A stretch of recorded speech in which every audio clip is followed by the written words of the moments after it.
Sa isang tingin pa lang sa bawat sulok ng mga tahanang ito, makikita simple ngunit masayang pamumuhay ng mga pamilyang unti-unting binuo ang bawat semento ng kanilang bahay dahil sa sipag at tiyaga.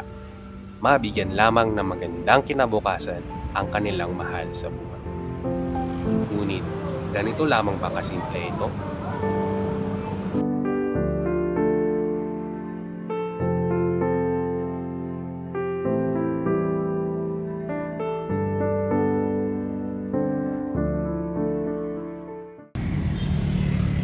Dito sa Cainta, Rizal, naninirahan na mag-asawang sina Eva at Mon. Di nila tunay na pangalan. Dito sila malapit sa tinaguriang floodway kung saan namuhay sila ng 29 years at pinalaki ang kanilang mga anak. Dating nagtatrabaho bilang driver si Mon, pero dahil sa katandaan ay namamalagi na lang sila ni Eva sa kanilang tahanan. Sa kasalukuyan, namumuhay sila sa pangamba at pagtataka kung saan nga ba sila dadalhin sa kabila ng tulay. Sa 7 barangay na bumubuo sa Cainta, ang pinakamalaki rito ay ang Barangay San Andres. Dito mismo, malapit sa barangay, matatagpuan ang floodway, isang flood control project na ipinagawa noong 1986 sa panahon ni dating Pangulong Ferdinand Marcos Sr. Ito ay isang waterway na nagsisilbing daluyan ng tubig mula sa Marikina River patungong Laguna de Bay. Pati na rin ang mga tubig na nanggagaling sa mga kabundukan ng Rizal.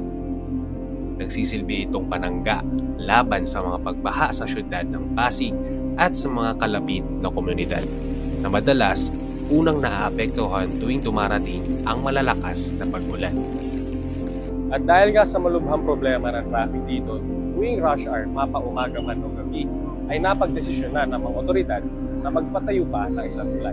At ito, ang East Bank and West Bank Bridge. Ang tulay na ito ay kokonekta sa Cainta at Pasig.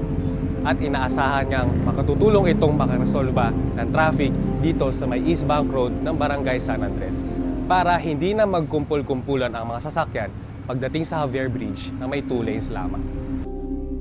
Ang 284-meter na tulay na ito ay proyekto sa ilalim ng administrasyon ni dating Pangulong Rodrigo Duterte bilang bahagi ng Build program noong 2018. Ayon kay Engineer Joaquin Regalado, ang project manager ng Department of Public Works and Highways para sa nasabing proyekto.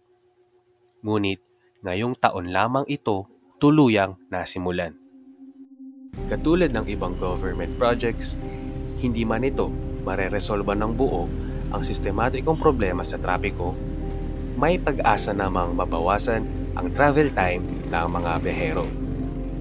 Pero hindi lamang travel time ang mababawas sa ilan, kundi pati na rin ang kabuhayan ng mga tao.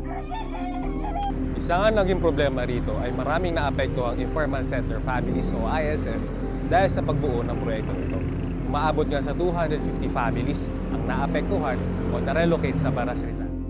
Ito rin mismo ang pangamba ng pamilya ni na Eva at Mon, kahit na handa silang tanggapin ito. Willing naman kami nag-paalis mo. Ano naman magagawa kasi government yun nga lang kung saan ka itapon. Kung saan ka marilong. Kwento pa nila, hindi na rin nila alam kung saan sila posibleng ma-relocate kung sakaling mag-expand na ang proyekto. Pero may balita sa ibang sa iba na puna, Cavite. Hindi mo alam kung saan ka itapon. Hindi ka naman makapamili. Ayaw ko dyan, di ba? Ayaw ko dyan. Hindi naman pwede. Doon ka. Siyempre, kukunin mo rin yun. Ganito rin ang naging sentimiento ni Alfred. Hindi niya rin tunay na pangalan. Isa ring residenteng malapit sa construction site. Actually, wala kang kasi nag-aantay lang naman kami sa LGU dito sa LGU whatever ng government na natutulong sa amin. Kasi usually dapat na dito, halos nag-aantay. Bukod dito, naging problema rin nila ang paminsang ingay at disturbo sa kanilang mga kabahayan nang magsimula ang construction. Tila na para bang lindol daw noong una ang proyekto sa pagbao nila ng mga tubo ayon sa mag-asawa. Kahit gabi rin daw ay nagtatrabaho rito. Hindi naman nalalayo ang paglalarawan ni Alfred. Alam niyo ba yung crane na yan? Crane na yung tawag na gano'n na may power, na nagbubuhat na mabigat. Kaya natatamaan kami dito kapag naiikot yan. At ilang beses na bumagsak yan. Diba? Tapos gabi sila. Maraming bumigs na yan. Buti na rin, diba? Ilangat nila. Pag-angat saka parang bumagsak. Paano kung nag-ikot na yan? Tapos dito bumagsak, hindi forever kami natulog. Gabi kasi yun eh. Hindi problema namin dito. Para sa mag-asawang Eva at Maud at pati na si Alfred, hindi dito nagtatapos ang mga nararanasan nila ngayon. Nakita nila ang sinapit ng kanilang mga dating kapitbahay nang ma-relocate ang mga ito. At hindi malabong ito rin ang kahinatnan nila. Sa amin walang problema, mag-asawa na lang kami, kahit siyang kami dalil, okay lang. Pero balita ko, sabi nila, may babayaran daw yung mga bahay. Yun ang alam ko. Oo, sabay-sabay. Sabay-sabay. Magkakapatid magkakatamis rin sila bahay. Kaya lang ang problema, bunutan. Kung saan ka mapesto. Kwento-kwento, marami dismayado. Na-relocate sila na walang due process, hindi na maayos. Basta inalis sila agad kasi nga gagawin na tulay. Yun lang narinig ko na parang sapilitan. In short, sapilitan silang alisin para mag-start yung tulay.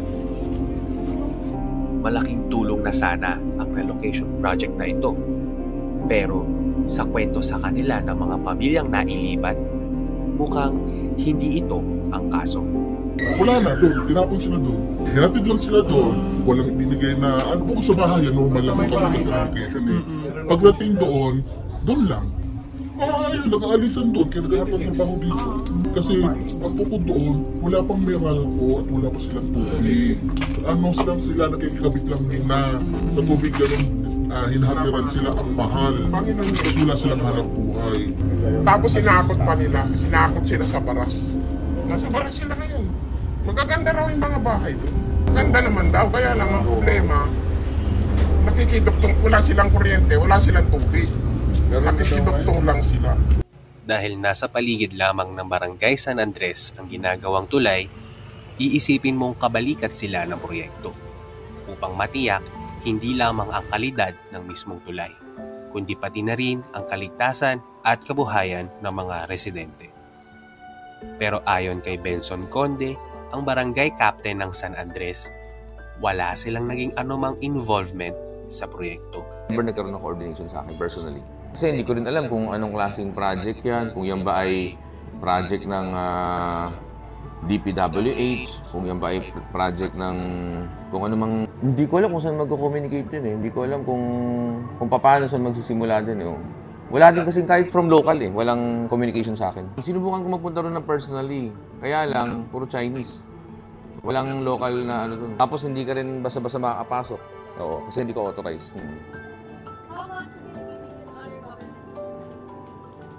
Hindi ko alam kung saan magko-communicate din eh. Hindi ko alam kung paano saan magsisimula din eh. Wala din kasi kahit from local eh, walang communication sa akin. Sa tingin ko, tsaka ako sa tingin ko lang yung buong east and west na floodway side, dapat talaga wala talagang tao dun.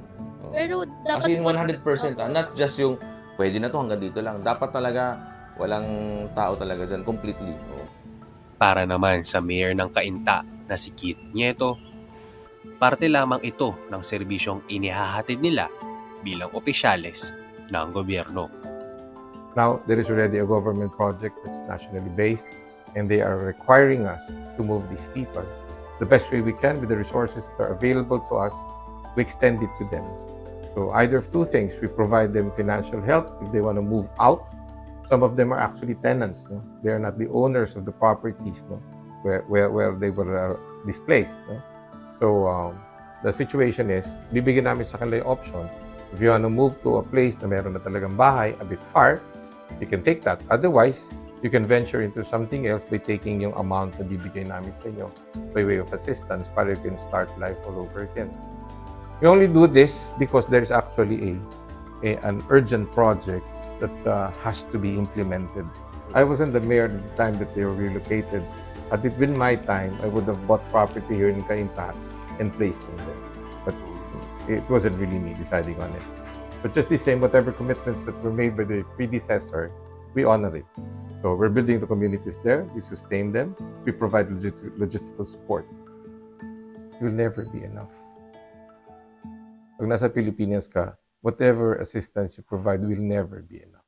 They will always demand for something better than what you give them. Para sa mga apektadong stakeholders, may karampatan daw silang matatanggap na kabayaran tiyak ng DPWH. Samantalang sa mga pamilya ng mga madi-displace o yung sinasabi natin kaninang ISF, relocation program sa Baras Rizal ang nakahanda para sa kanila. Ito ay hatid ng National Housing Authority. Kasama natin dito ngayon si Engineer Gerald Lau, isa siya sa mga contractors dito sa ginagawang bridge dito sa floodway. So, Engineer, can you walk us through po kung ano yung mga improvements po dito ngayon sa bridge? Yes. So, we're standing actually what we called the craneway. So, this is actually the temporary structures pa lang. So, ito yung mga pangdaan ng mga equipments natin, mga rigs, mga backhoes. Then right now, we just finished actually the board piles sa Pier 2 for the second holo, kung saan yung ilalagay yung pangalawang poste natin. Yung mga butas na nakikita nyo. Kasi ilalim yan actually yung mga yan board po yung piles. dinidrill. Ito po ba yun? I-drill po nila? Yes po. Ito po, ano po itong tinatayuan po natin ito ngayon? So, yung temporary structure natin, it composes of steel pipes, I-beams, Baileys. So, Baileys, as you can see, makikita mo yung color green. Yeah. Ito po yung tinatawag natin na Baileys. Tapos ito naman po, these are the I-beams. The required depth is about 70 meters from dito sa tinatayuan natin. So, drilling takes about 2 days to finish. Then, on the third day, kasama na yung bukos. So, we actually started the construction of the craneway last January. Craneway, yung ito pong temporary structures natin, we started po actually last January 2025. Yes. 2025. Then, we started drilling for the board piles around April. So, we finished the board piles at Pier 1 noong June pa po.